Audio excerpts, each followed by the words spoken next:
Kaleshwaram project సంక్షోభం రాష్ట్రంలో నెలకొన్న సాగునీటి సమస్యలపై బీఆర్ఎస్ పై మంత్రి పొన్నం ప్రభాకర్ మరోసారి విరుచుకుపడ్డారు. నిన్న బీఆర్ఎస్ శ్రేణులు రక్తం ప్యాకెట్లతో సీఎం రేవంత్ రెడ్డి నివాసాన్ని ముట్టడించేందుకు ప్రయత్నించడంపై ఆయన ఆగ్రహం వ్యక్తం చేశారు. రక్తం ప్యాకెట్లతో రాజకీయం చేయాల్సిన అవసరం లేదని బీఆర్ఎస్ పై మండిపడ్డారు. ప్రతి గ్రామానికి వెళ్లి బీఆర్ఎస్ చేసిన కుట్రలను ప్రజలకు తెలియజేస్తామన్నారు.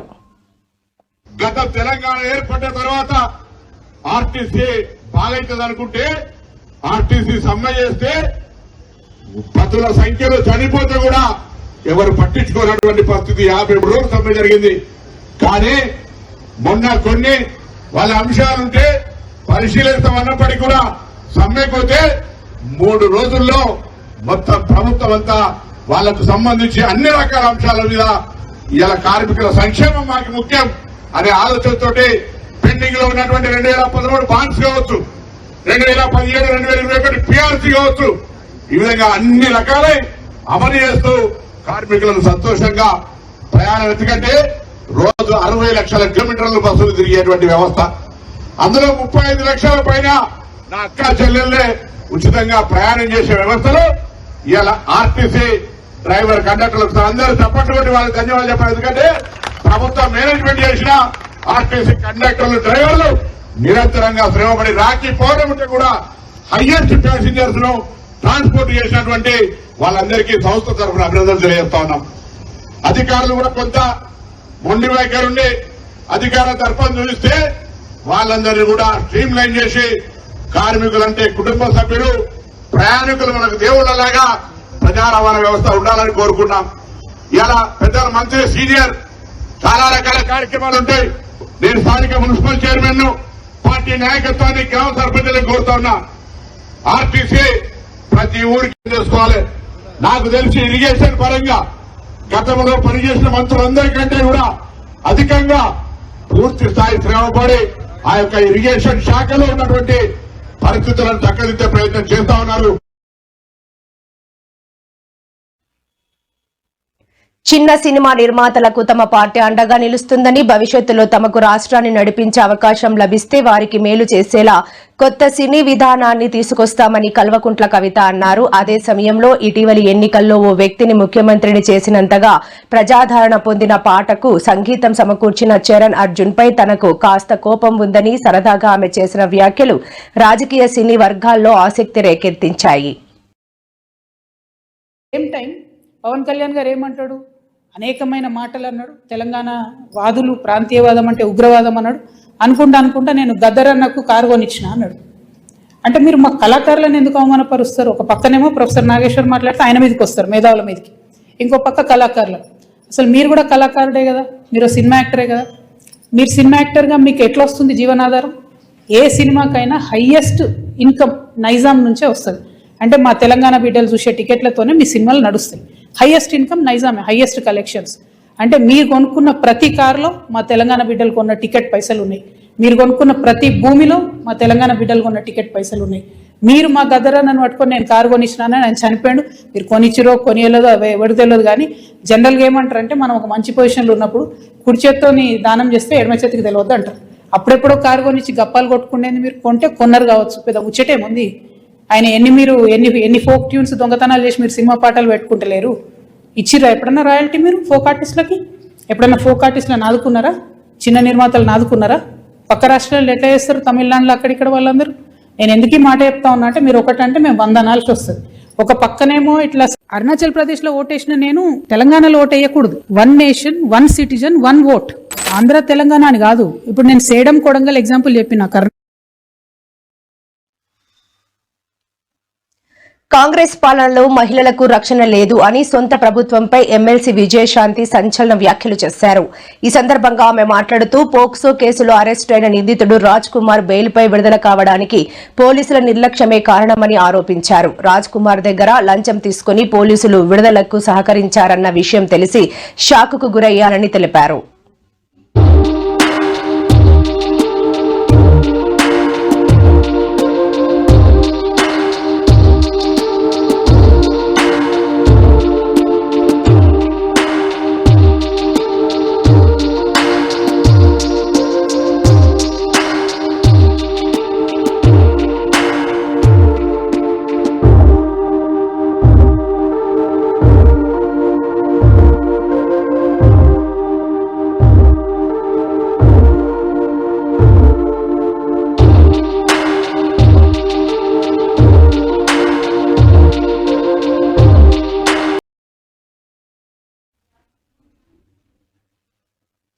మత్స్యకారులను కూటమి ప్రభుత్వం పట్టించుకోవడం లేదని వైసీపీ అధినేత జగన్ విమర్శించారు. ప్రభుత్వానికి మానవత్వం లేదని ఉంటే 10 లక్షలు ఇచ్చి చేతులు దులుపుకునేవారు కాదన్నారు. ఇప్పటికైనా బాధితులకు కోటి చొప్పున ఎక్స్ గ్రేషియా ఇవ్వాలని, మత్స్యకార బాధితులను ప్రభుత్వం ఆదుకోవాలని కోరారు.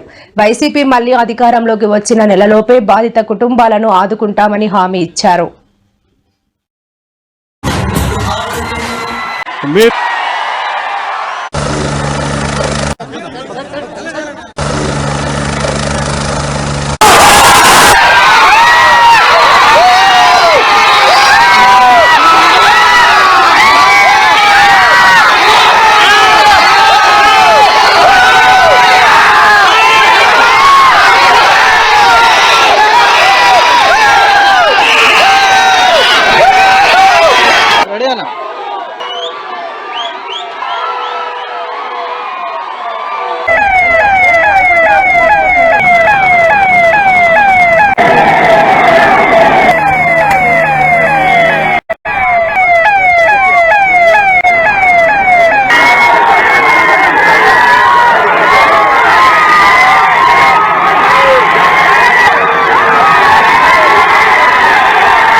ఏరియాటర్లకు సబ్సిడీ ఇస్తారన్నాడు, ఇచ్చాడా అని అడుగుతా ఉన్నాను.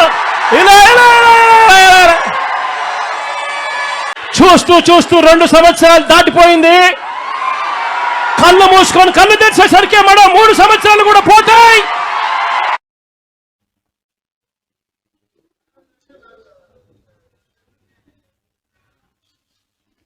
విశాఖ సముద్రంలో గల్లంతైన 6 మత్స్యకార కుటుంబాలను పరామర్శించడానికి వైఎస్ జగన్ పై రాష్ట్ర వ్యవసాయ అనుబంధ శాఖల మంత్రి సంచలన వ్యాఖ్యలు చేశారు.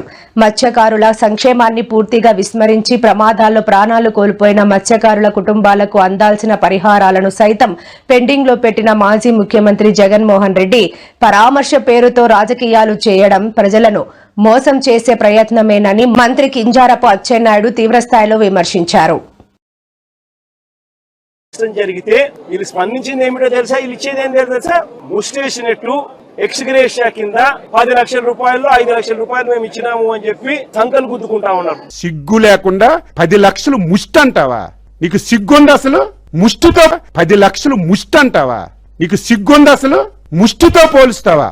నువ్వు ఒక పైసా 5 సంవత్సరాల్లో చనిపోయిన వ్యక్తికి కోపం, ఆవేదన, బాధ కలుగుతుంది. మాటలు చూస్తుంటే ఆవేశం వస్తుంది. అన్ని అబద్ధాలు, పచ్చి అబద్ధాలు. నేను ఛాలెంజ్ చేస్తున్నాను, 5 సంవత్సరాల్లో నువ్వు మత్స్యకారులంటే శ్రీకాకుళం నుంచి నెల్లూరు వరకు సుదీర్ఘమైనటువంటి తీర ప్రాంతం. ఈ రోజు గొడ్డల పార్టీ అధ్యక్షుడు మాట్లాడిన ప్రతి మాట అవాస్తవం, పచ్చి అబద్ధాలు మాట్లాడుతున్నాడు.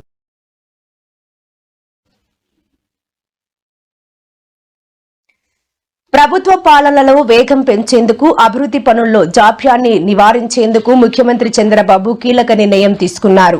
ఫైళ్ల క్లియరెన్స్ పేరుతో అభివృద్ధి ఆలస్యం కాకూడదని స్పష్టం చేసిన ఆయన అవసరం లేని పాతబడిపోయిన బిజినెస్ రూల్స్ ను సంస్కరించాలని అధికారులను ఆదేశించారు. ఇందుకోసం తక్షణమే ఒక కమిటీని ఏర్పాటు చేసి నిబంధనలను సరళతరం చేయాలని నిర్దేశించారు.